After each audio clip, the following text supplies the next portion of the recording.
Welcome to a Bay Area Skeptic Skep Talk. And now your host, Dr. Ashil Arakan. Hello everyone, welcome to Bay Area Skeptics Monthly Skep Talk.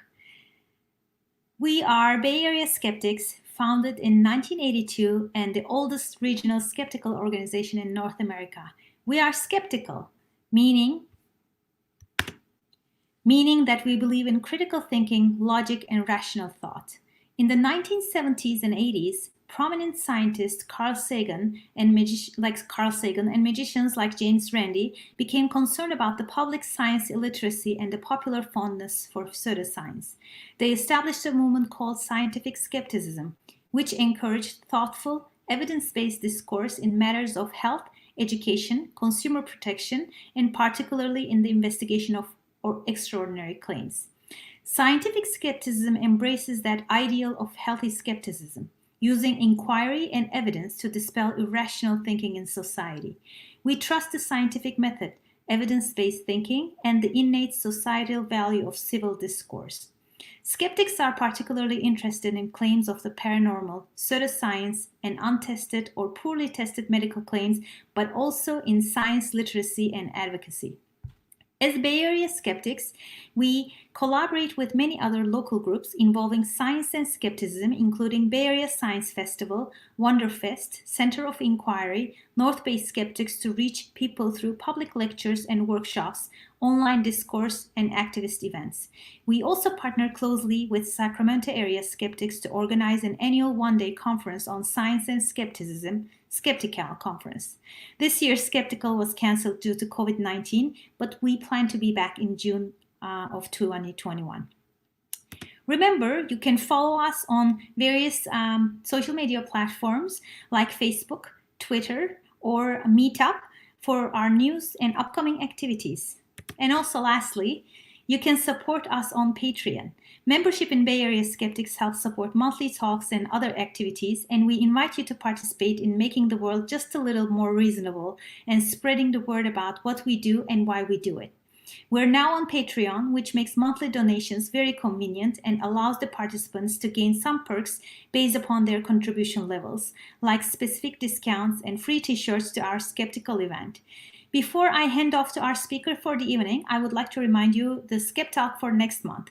Next month, our speaker is Don Lincoln, and we will be discussing the debate about dark matter. Is the matter settled? Please be on the lookout for the details of this talk soon. Now, let me get back to our speaker for today, Janyce Boynton. Hello, Janyce. Welcome to Bay Area Skep Talk. Hi, thanks for having me. I would like to introduce you to our listeners. So before you start your presentation, so Janyce Boynton is an advocate for evidence-based practices in the field of communication, sciences, and disorders. As a speech and language clinician in the early 1990s, she became involved with facilitated communication. Her story, first as a believer, then as a critic, is well documented and was featured on Frontline's Prisoners of Silence. She left teaching to pursue her artwork, but has continued to be active in educating people about the dangers of facilitated communication and other facilitator influence techniques. An overview of her experiences with facilitated communication can be found in Stuart Weiss's An Artist with a Science-Based Mission, published in Skeptical Inquirer, November 2018 issue.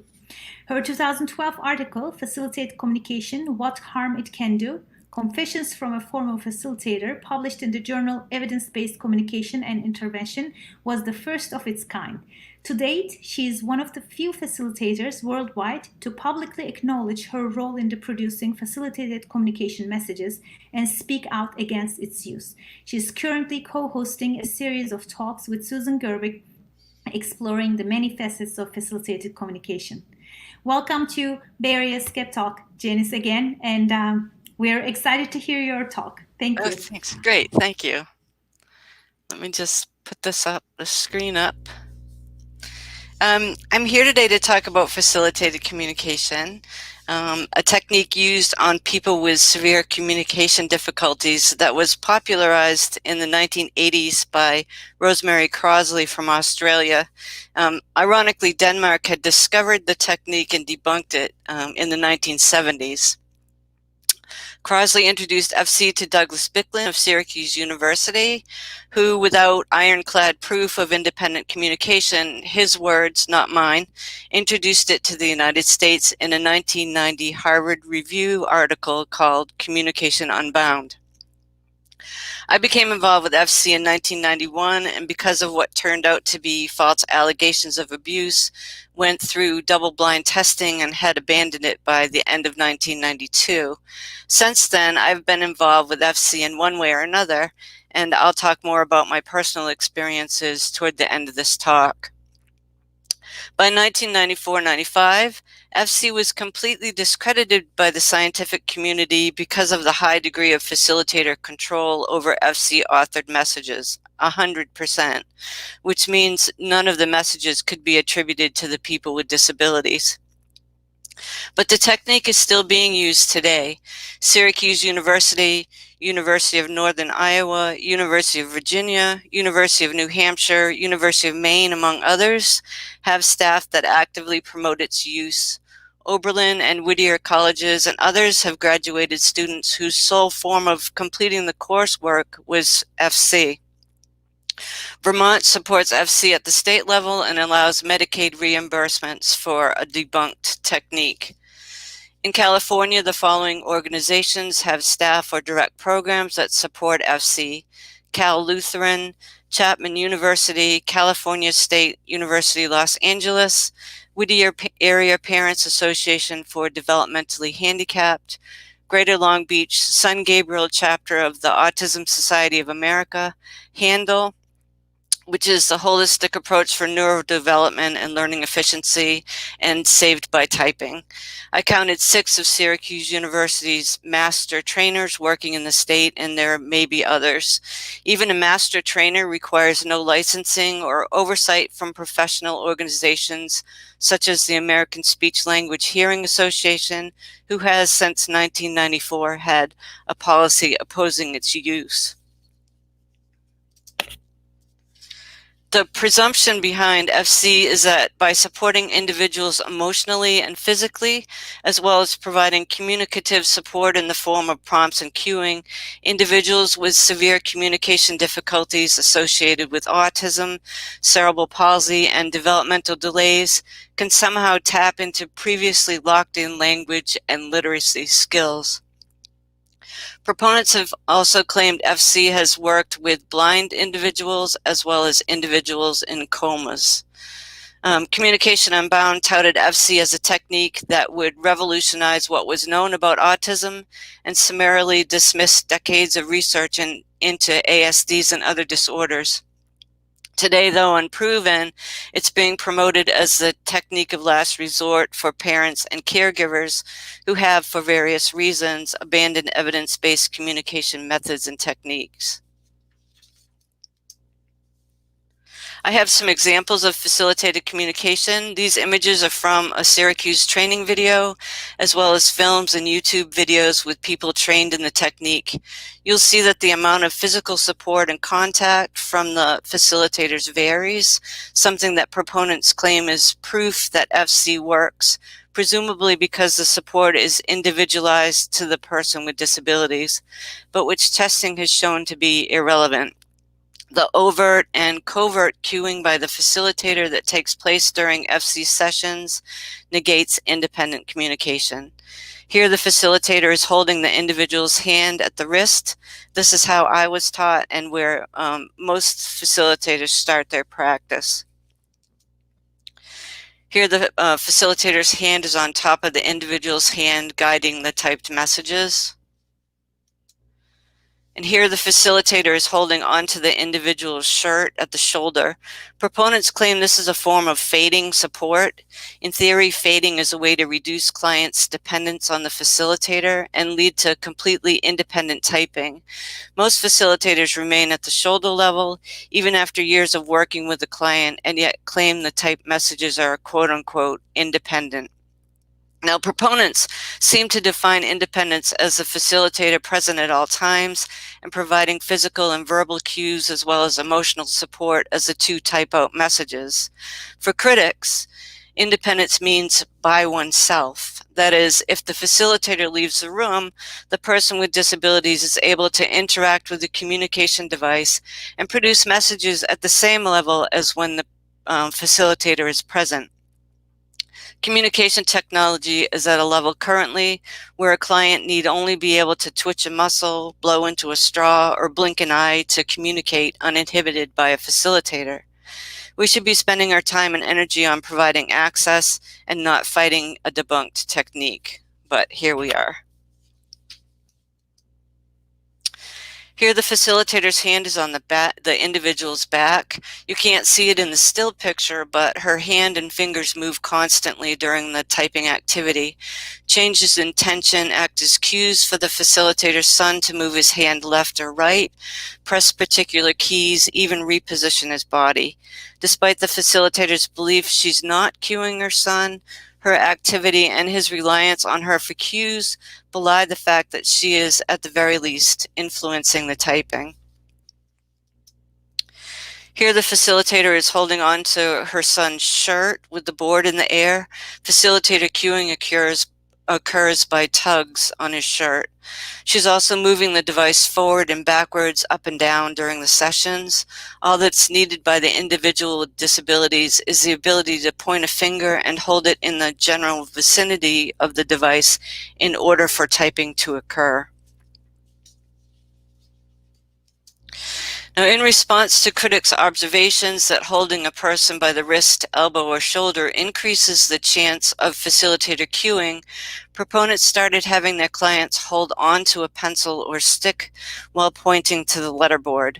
I'm guessing this is another attempt at fading support, with the rationale being the client could let go of the pencil at any time.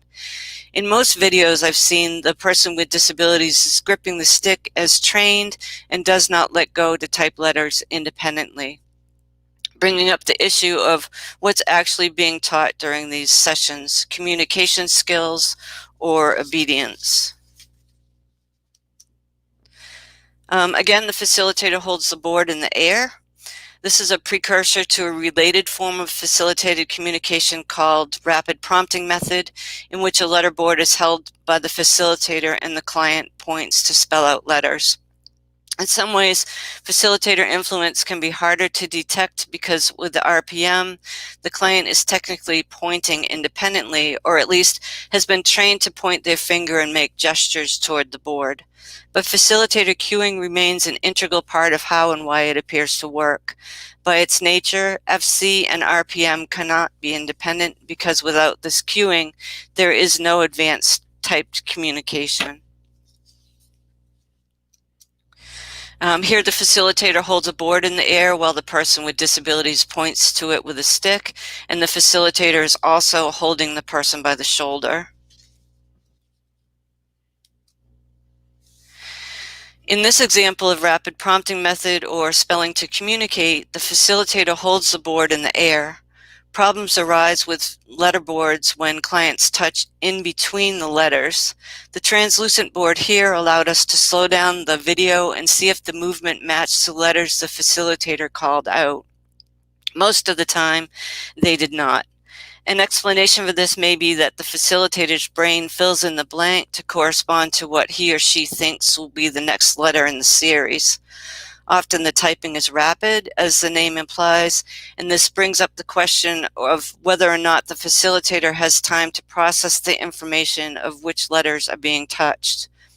The facilitator is also often the one calling out the letters, asking and answering questions, and mentally keeping track of the words and sentences being spelled out, plus holding the board and making sure the person with disabilities is looking at the keyboard.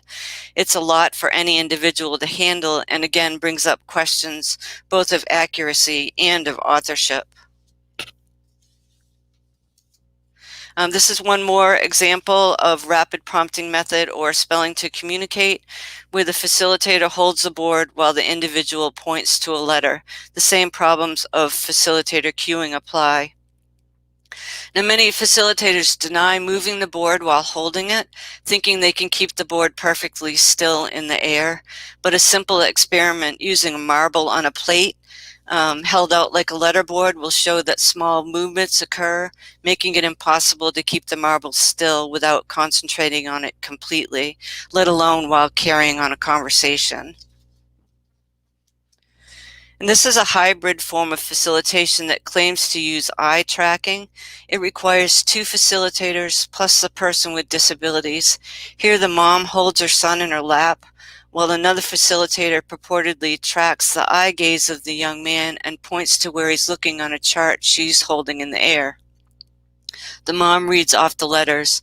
This form of communication requires eye-gazing abilities from all three participants and at a distance. The board's held in the air, so the facilitator has an added problem of inadvertent movement. Howard Shane of Boston Children's Hospital told me they have 5 different consumer-ready eye-gazing systems that allow clients to interact with communication devices without any assistance, including some apps for the iPhone.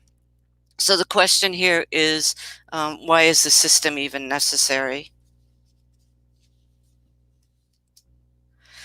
Now, proponents claim they can determine proof of independent communication by examining the sentence structures typed out using FC or RPM. They look for spelling errors, unusual sentence construction, and the like to determine authorship. For example, the title of the Syracuse training video has autistic spelled AUTISTIVC and typewriter as TYP, with the assumption that the individual wanted to spell out typewriter, which begs the question of why the facilitator would accept TYP as a substitute for the full word. The movie Wretches and Jabberers, in that movie, Larry Bissonette types with his facilitator, "Let's say I haven't changed plentifully autistic in my behavior, but getting more motivated to understand autism as a world." This language structure is a little odd and not typical of individuals who type messages independently. Autism is a World, by the way, is another Bicklin-produced movie to promote FC, so perhaps this was a non-conscious product placement by the facilitator. In that documentary, a mother describes what she took as proof of independent communication by describing a word she, the facilitator, knew, but the person with disabilities did not. I asked her if she could type 3 vegetables, and you can see it was really difficult for her to get anything, and it just looked like gibberish to me. I saw she was doing SPSI, and so I said to her, "Do you mean spinach?" And she got it. She typed spinach. So then I said to her, "One more and you can go." She typed kale. I have no idea where that came from because I never buy kale. I don't like kale. I don't make kale. She's never had kale, but anyway, she typed kale.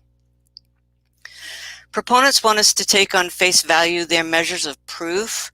They get a bit bristly when questioned about their extraordinary claims by people who've spent their careers studying language acquisition and literacy skill development and how these apply to people with autism and other disorders. Non-speaking individuals with significantly depressed IQ scores suddenly score within the average or to the above average range when allowed to take the test using a facilitator. Individuals with little or no direct instruction in reading and written language are suddenly able to type out complex sentences far beyond what is expected for their age, education, and experiences. The problem with the FC guidelines for determining proof of authorship is that when 2 people are typing simultaneously, it's impossible to determine who is controlling the typing by looking solely at the output.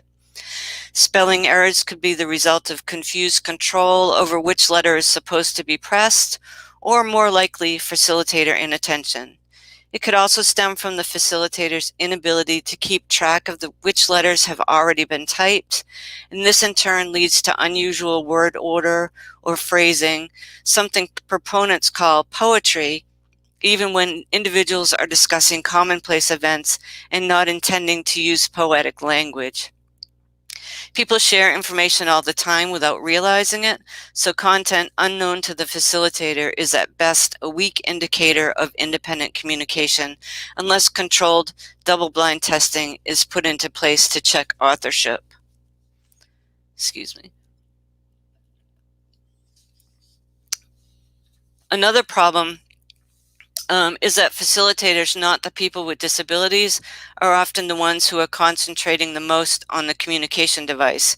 Here is Douglas Bicklin and a facilitator in their training video. The young man is looking away from the letterboard and stimming, while the other two are focusing on what is being typed.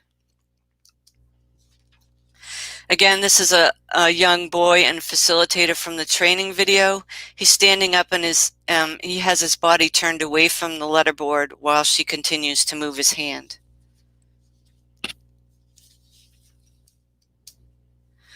This is from a group called Saved by Typing. In the YouTube video, there are several facilitator-client pairs sitting around a table engaged in FC. Most of the clients are not looking at the keyboard during the facilitated exchanges. Despite the number of facilitators in the room, none of them appear to be aware of this fact or call attention to what is a breach of FC protocols. At one point, a young man tried to type independently, but his facilitator pulled his hand away. We've seen this in several high-profile FC sessions, raising the question of whether or not the clients truly understand what the keyboard is for. And if they did, you'd think independent typing would be encouraged and not discouraged. There's a group within the autism community who believes in psychic powers and sees FC as a conduit to tap into the spiritual world. Some of the individuals being subjected to FC are viewed as prophets or seers. Despite not looking at the keyboard, this man is being facilitated in an exorcism ceremony to rid him of the evil of autism. Wrong on so many levels. His mother runs an autism foundation in Indiana. We commented on the YouTube post, by the way, and made complaints, and I've heard this post has since been removed. This is a still from the documentary Wretches and Jabberers. Here, Master Trainer Harvey Lavoie facilitates with Tracy Thresher, who appears to have his eyes closed.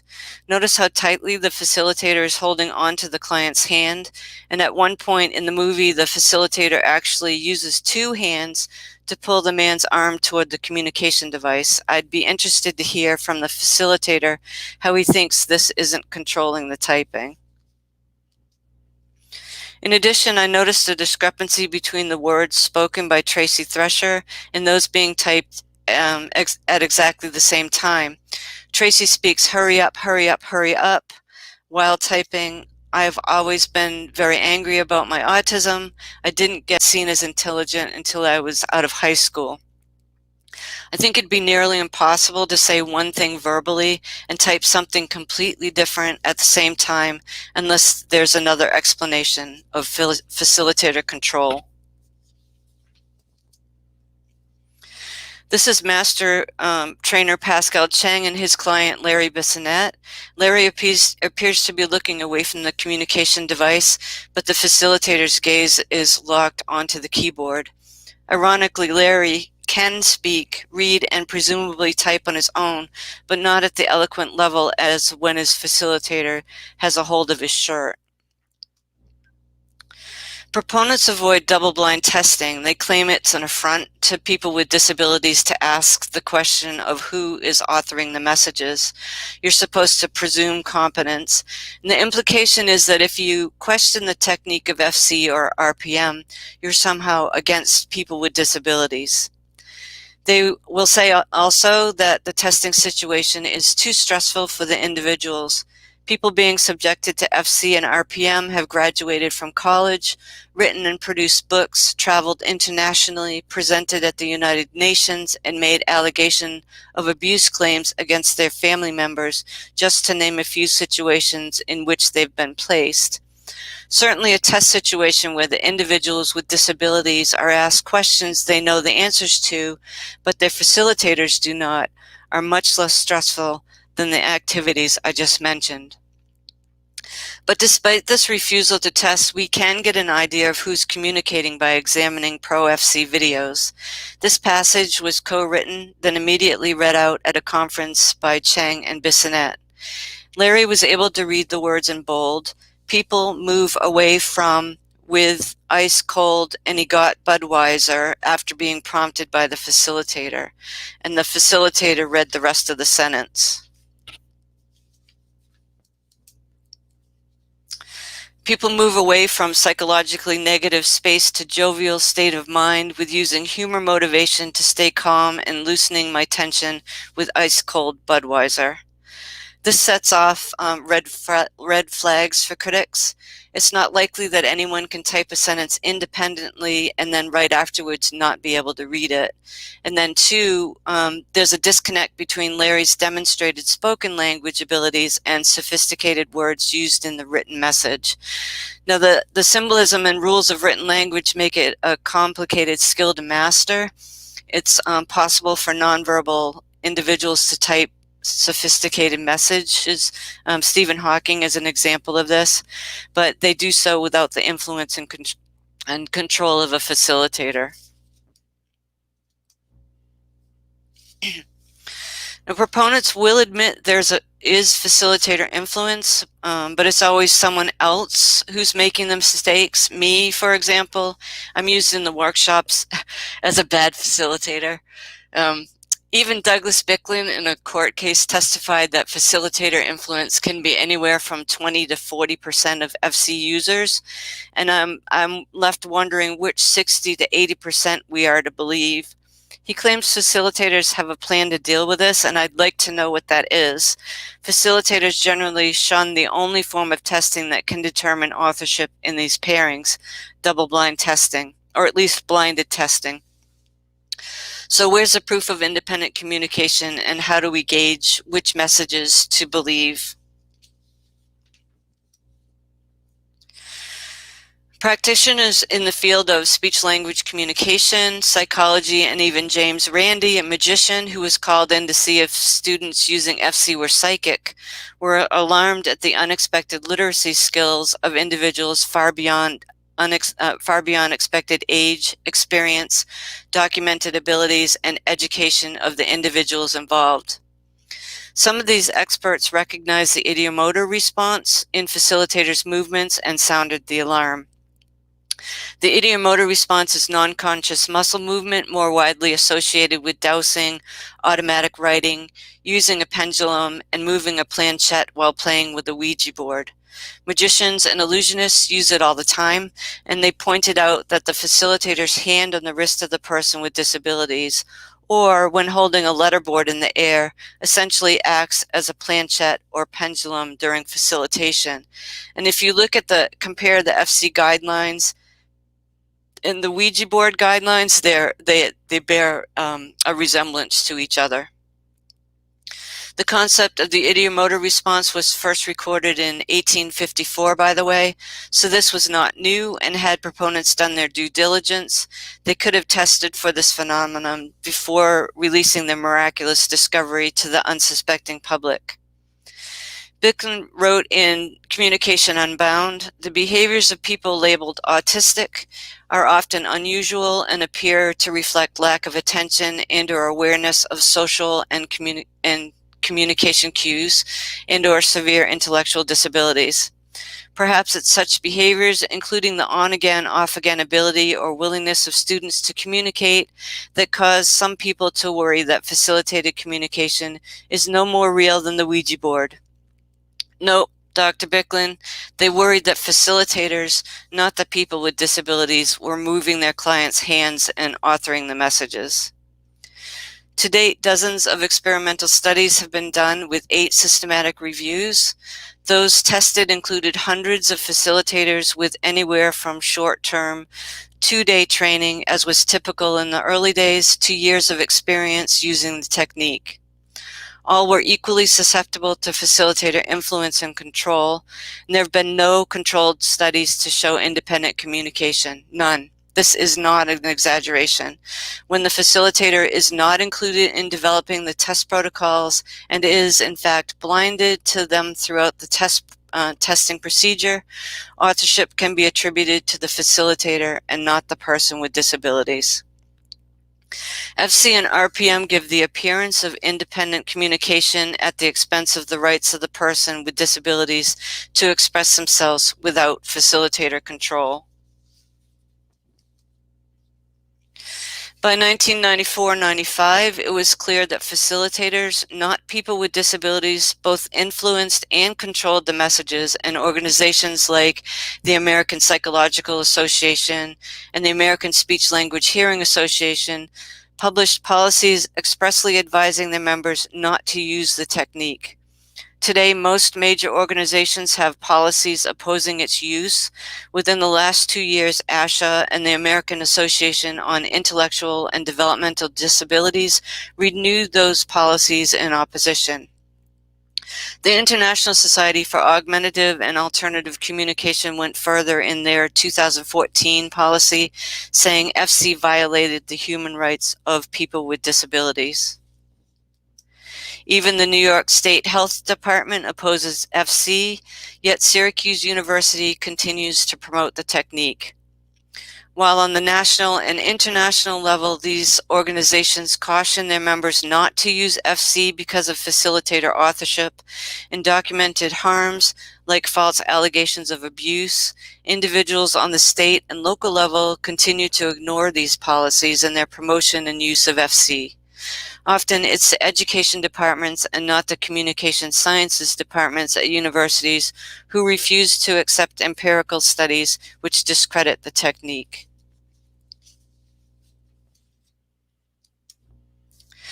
So how did and how does the FC community respond to these criticisms? By continuing on, relatively unchanged in their practices. To them, FC works because people using FC say it works. They've survived 30 years of criticism and are still going strong. Syracuse University, for example, hosts 2 workshops a year to evangelize and promote the use of FC, and documentaries featuring individuals using FC and RPM without critical analysis have aired on PBS, some winning national and international awards. These are feel-good movies, and the public responds to them positively, and they're good for ratings. News articles extolling the virtues of FC or RPM continue to be published. We even saw them in 2020. We've seen several in the newspapers. While with few exceptions, criticism of the technique gets a line or two sandwiched in between how great it is for parents to hear that their child loves them, all typed out with a facilitator. Instead of embracing the criticism and trying to improve or stop the technique altogether, proponents have sidestepped the issue of authorship. They changed the name of their institution from Facilitated Communication Institute to Institute on Communication and Inclusion to, quote-unquote, fly under the radar when pressed to provide evidence of their claims of independent communication.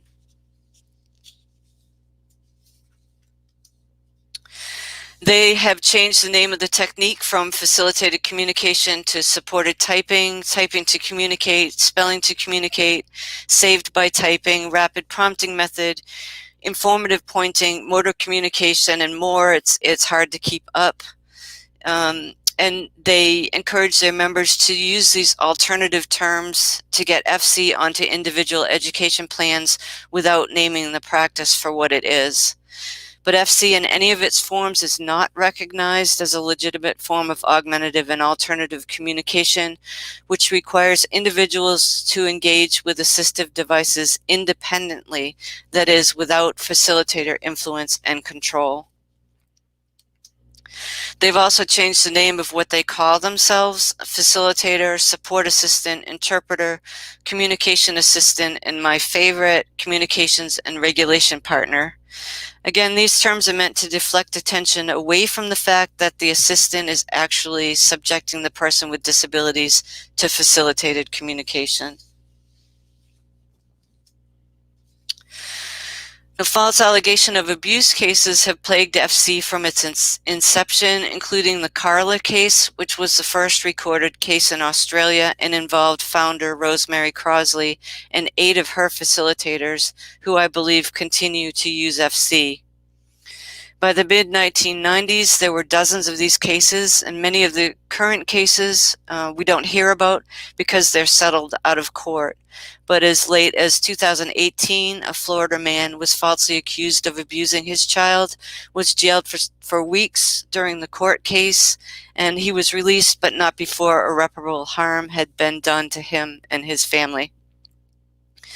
The case I was involved in was featured on Frontline's Prisoners of Silence, which aired in 1993 and was produced by John Palfreman. I've also been interviewed many times and have myself written about it, so I'll summarize my experience here.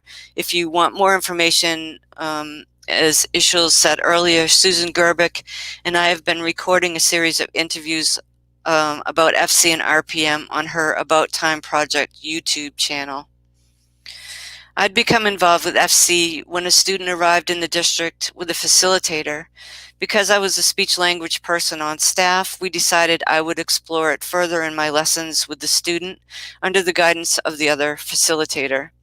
The technique seemed to be working equally well for both of us. We followed the FC guidelines that were in place at the time and to a large degree remain the same today.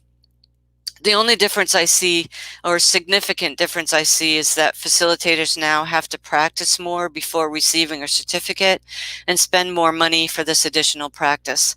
It's worth pointing out that practicing a faulty technique does not make it any more effective.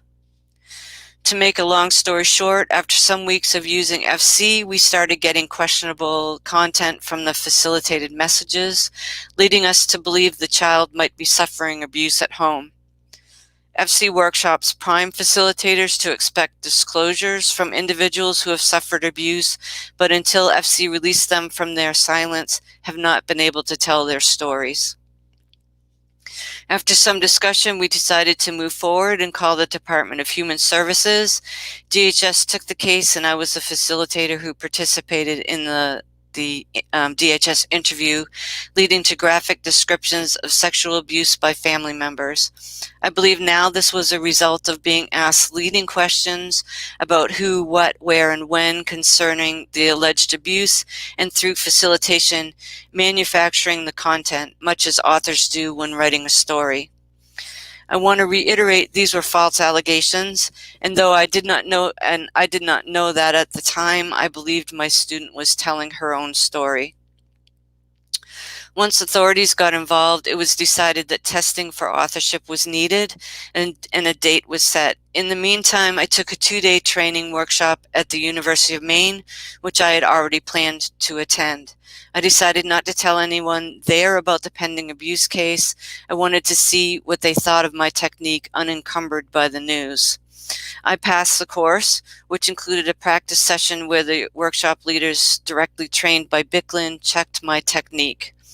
I actually have CEU credits for this, and I essentially left the workshop more confident about my abilities as a facilitator than when I went in. The testing session took place in familiar surroundings, and we were asked questions and shown photographs that my client should have been able to answer independently.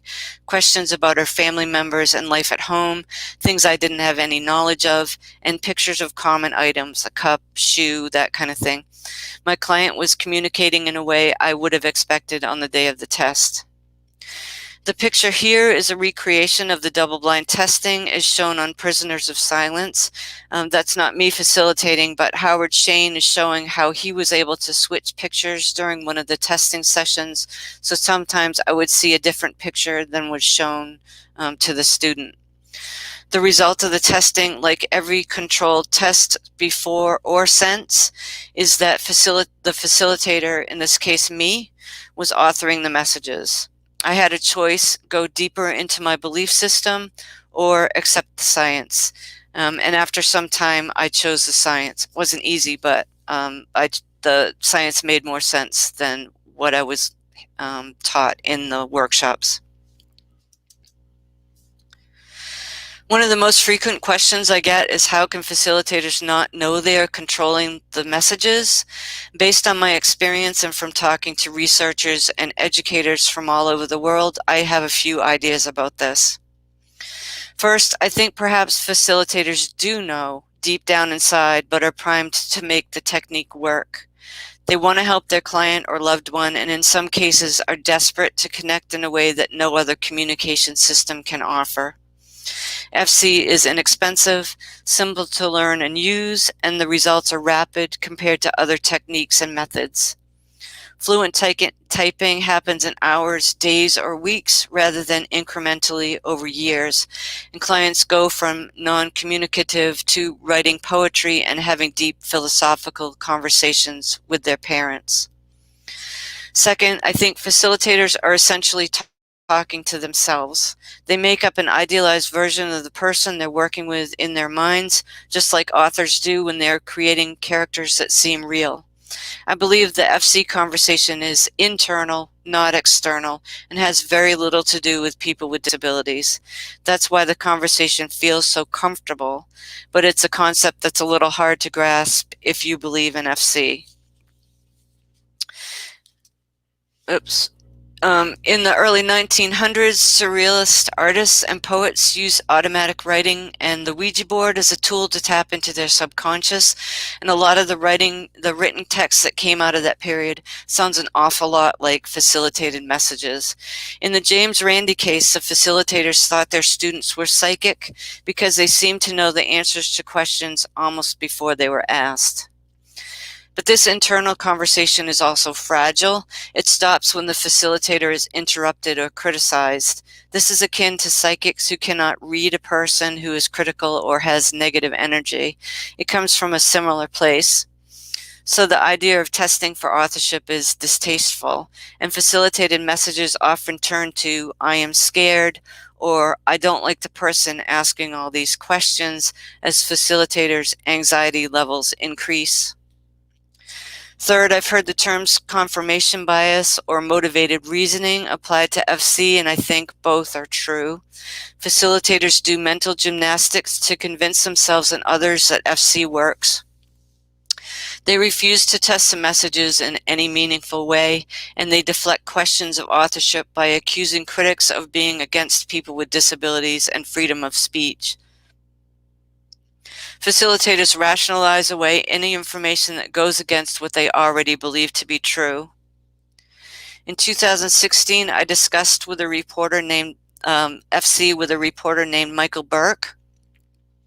His three-part series on Syracuse and its continued support of FC won him awards and prompted the student newspaper's editorial staff to publicly denounce FC and those who promote it at the university. His articles are easily found online by Googling Michael Burke and facilitated communication. They're published in the Daily Orange, which is the student newspaper at Syracuse. I'd like to wind down the talk by sharing a comment that was posted on the article he wrote called "How Facilitators Control Words Typed in Facilitated Communication Without Realizing It."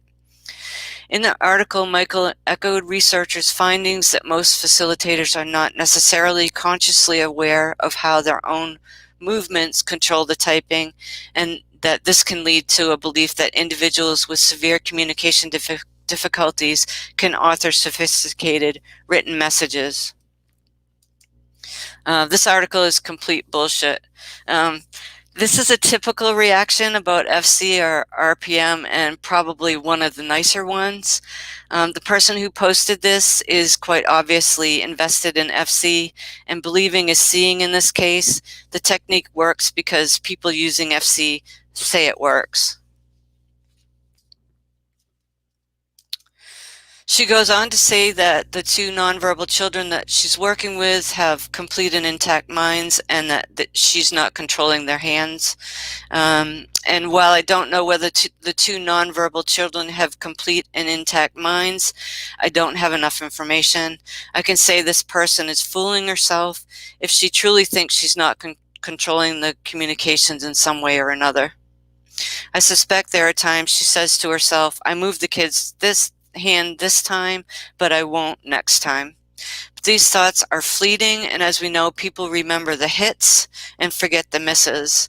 When FC works, the movements are very fluid, and as a facilitator, you're kind of going with the flow, so to speak. There's a disconnect between the physical movement and conscious thought. Facilitators on balance also are alarmingly uneducated or willfully ignorant of how literacy skills and in particular written language skills develop. Research shows that people with autism have both attention and comprehension difficulties and require explicit instruction to learn how to express themselves in written form. They can't, for example, absorb how to read from being surrounded by a lot of books. Joint attention difficulties and comprehension deficits are both characteristics of autism, something the practice of FC does not take into account. One bad facilitator does not spoil the whole bunch. Facilitators say this to distance themselves from the truth that they too could be a bad facilitator. Questioning FC, going through double-blind testing, asking for evidence are all seen as negatives in the FC community. But on balance, I don't think it's the facilitators who are bad, though I do reserve judgment for the leadership and those facilitators who cross boundaries and commit crimes using FC as an excuse. We know of 2 facilitators who have been convicted of sexual assault against their clients when they used FC as the sole means for gaining consent for sexual relationships. Another was convicted of manslaughter after she gave her son an overdose of pills. She believed through FC that he had been abused and wanted to die, so she made that happen. I'm guessing most facilitators just want to make a difference in the lives of their loved ones or clients and are being fooled by it. It's a technique that does not work and should be abandoned, not the individuals who've tried it and found out for a variety of reasons that it simply cannot work as claimed. She goes on to say that she's met over a dozen nonverbal adults, and these people are grateful to be heard. And most people in the FC community only look to others in the FC community for support. It's a tight-knit group that bands together to reinforce their belief in the technique and read studies like, can the facilitated communication method support autistic people according to facilitators' opinions? That's a real study.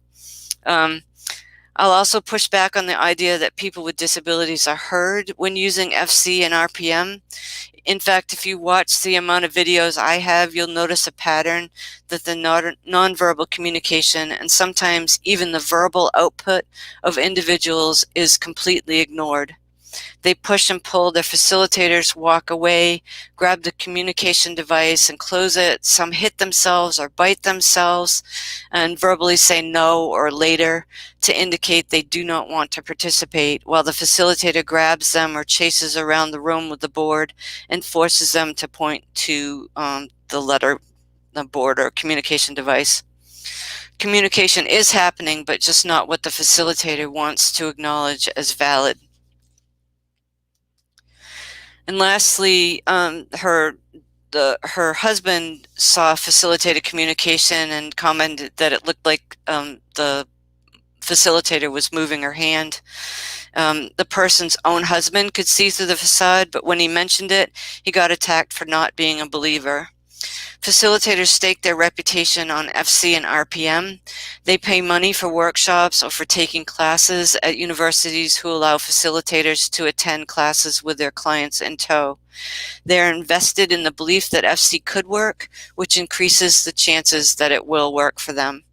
They pay a high price psychologically and sometimes financially in making FC work, and this makes it particularly difficult for them to reverse their belief system when faced with the facts that FC simply cannot work as an independent form of communication.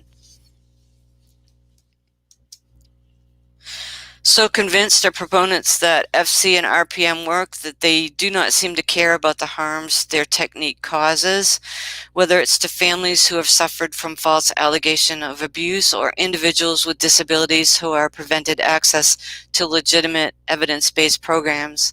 They dismiss the so-called failures as the result of bad facilitators when it's the technique, not the individuals involved who are quote-unquote bad.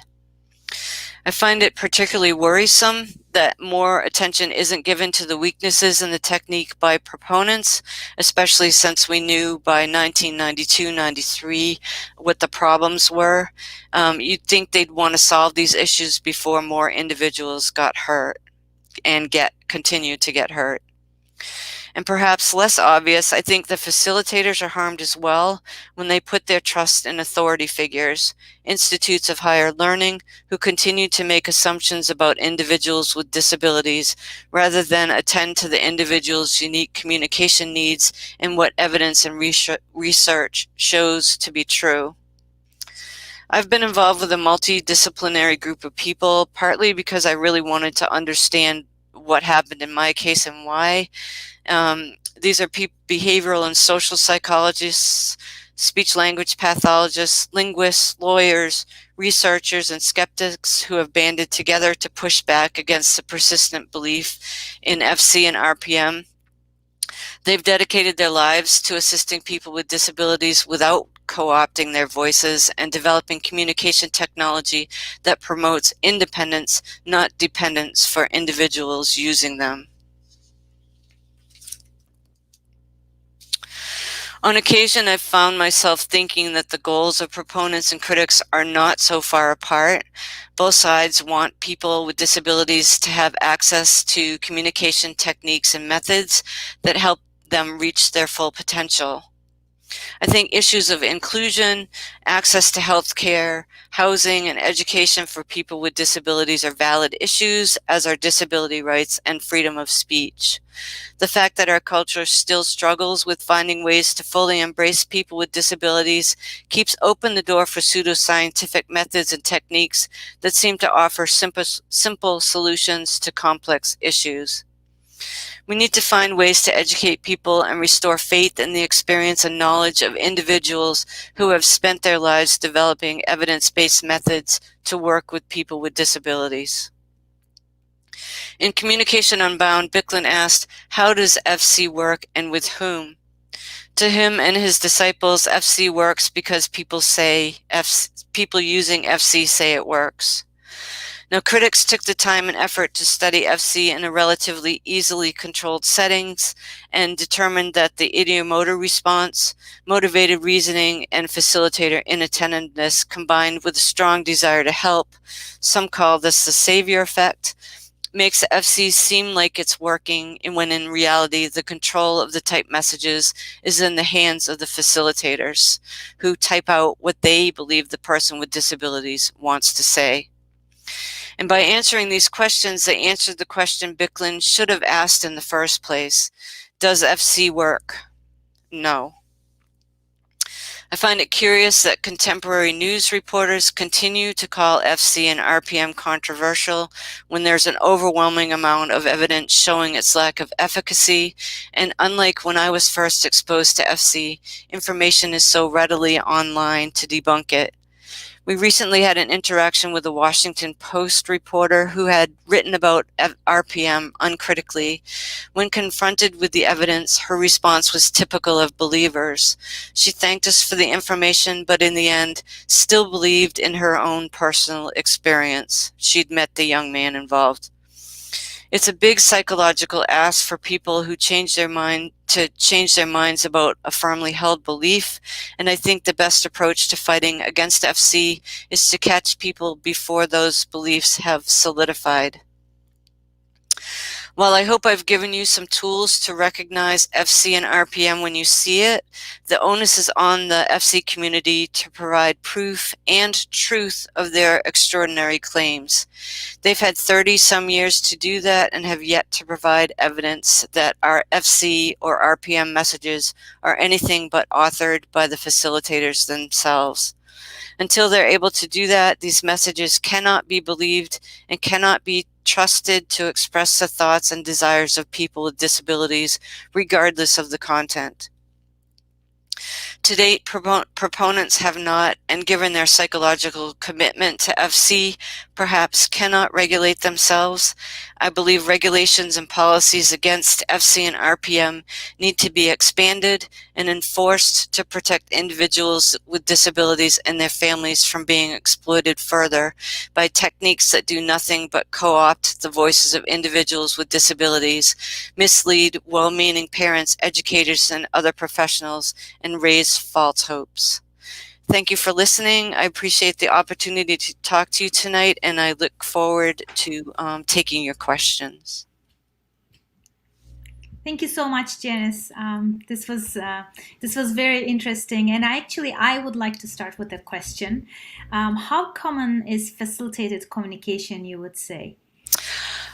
Well, it's a little bit hard to track those numbers at this point because of so many different names that they've changed the name of FC. Mm-hmm. So, but in general, it's a part of the autism community, mostly autistic people who have severe communication skills, and then a percentage of that population. So it's a like, if you think of all the people who are disabled, it's probably a small number, but I don't know what the percentage would be actually for the FC community or for the autistic community. I see. Thank you. Looking at the comment section to see, actually there is not a question, but a comment. One of our listeners was pointing out the Prisoners of Silence Frontline documentary is actually available on YouTube for those who actually would like to search for it. So thank you, Bill, for letting everyone know, and it's entirely on YouTube. So that's great. I believe that Frontline took down the YouTube video. You have to go to Frontline to PBS to find it. They were going to make it available again through that site. Okay, good to know. Yeah, thank you. You may have to look for it. Yeah, so just search for Prisoners of Silence, whether it's in YouTube or Frontline, you should be able to find it. Another question, is there another alternative to FC, anything that isn't based on pseudoscience? Sure.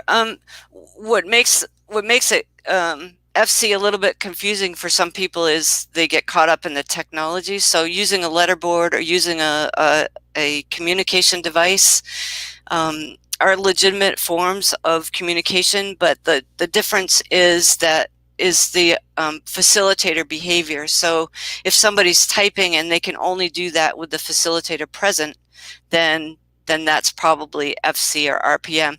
If they can interact, there may be a small, like a training time for people to be able to learn how to use the communication device, eye tracking gear, for example, or a sophisticated communication computer or whatever, that the facilitator may, or the practitioner may actually be showing them how to interact with the keyboard, but eventually that person steps aside and the person interacts with it by themselves. So there are devices where you can use a switch, or you can like the new eye tracking technology, you can just look at a keyboard and it activates the letter that you're looking at.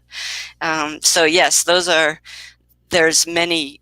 There's a sign language. There's Howard Shane says he always works towards using verbal abilities. So a lot of times people who are using these alternative devices gain some verbal skills depending on their particular situation, but it doesn't preclude them from learning how to speak on their own. So yeah, there's plenty of alternatives to FC. In fact, I would say with the technology the way it is, in the early days, the computers weren't really as sophisticated. When I started, they were just barely being made popular. That's how far along that this has come. And so I think people may have been trapped a little bit more in the idea of facilitated communication, but the technology, you can use an iPhone to activate some of these devices. So there may be some problems with access, but in general, that problem is being overcome by how sophisticated the technology has become. So that's a long way to answer. It's the facilitator that's the problem.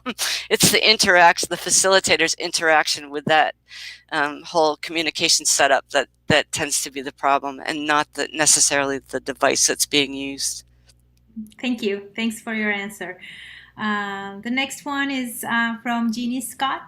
Our associations and organizations are opposed to use of FC or doing anything to discourage its use. Yeah, there's about 20 major organizations: American Psychological Association, American Speech Language Hearing Association. There's some other countries also, Canada, Australia, speech language associations. A lot of the applied behavioral analysis organizations worldwide also have policies opposing FC. They're strong policies. Some of these organizations generally don't come out against particular techniques, but they have, because this one is so clearly pseudoscientific. So they have urged their membership not to use facilitated communication, and I think the problem comes in the fact that they're not necessarily policing agencies, so they can make these really strong recommendations, which probably the majority, like ASHA, the majority of the people in American Speech Language Hearing Association don't use facilitated communication, but there's a percentage that will and do for various reasons, and there's no real, there may be some questions the organization can ask about their licensing, but there's no real major penalty necessarily for it's like they don't get their license taken away because they're using FC or RPM. So there are strong, most organizations, most autism, there are a couple of the autism organizations that do have policies supporting FC, but most don't. And people still use it anyway. I think it's just tough to get over that hurdle. Yeah, thank you. So regarding that, what can all of the people listening can do about this? Is there anything we can do as listeners? Sure. There's I actually have if you email me, I have a email list going that sometimes we have letter writing campaigns. We also watch the newspapers for FC and RPM articles and write to the newspapers, sometimes that helps, and most of the time we're completely ignored by the reporters and editors. But once in a while we get somebody who will at least look at the information that we have. Also, Syracuse University put pressure on the universities that promote FC. Cal Lutheran in California, Cal Lutheran has a program of RPM. They graduate people using rapid prompting method. So even in your own state, it's possible to just kind of start putting pressure on these universities. Great idea. Any other questions? I'm just scanning, and Jay phrased it much better than me, the same question, but thanks for answering that. I think also checking with local universities and school systems and see if they actually have policies in place, because a lot of times what happens is somebody will move into the district and want to use FC or RPM, and the school system's sort of caught off guard and they don't have these policies put in place. There are policies that say something like, we support augmentative and alternative communication, but we don't support FC or RPM because we can't tell who's actually doing the homework, so, or who's doing the schoolwork or the tests or whatever. So I would also say check with your local school systems and organizations to see what their policies are in place, because it's easier to have one in place before somebody arrives on your doorstep than it is afterwards. You know, it's a little bit tricky to say no. Right. Yeah. All right. Last call. Any other questions from our listeners? All right. Well, thank you so much for your time, Janyce. This was a very helpful and informative session. We really, really enjoyed hosting you, and good luck with all your work. Just a reminder to all of our listeners, next month we will be hosting Don Lincoln, and the topic of the base Skep Talk, Bay Area Skep Talk, will be the debate about the dark matter. Is the matter settled? So hoping to see all of you next month in our Skep Talk. Have a good evening, and thank Take you care. again. Thanks so much. Bye-bye. Bye.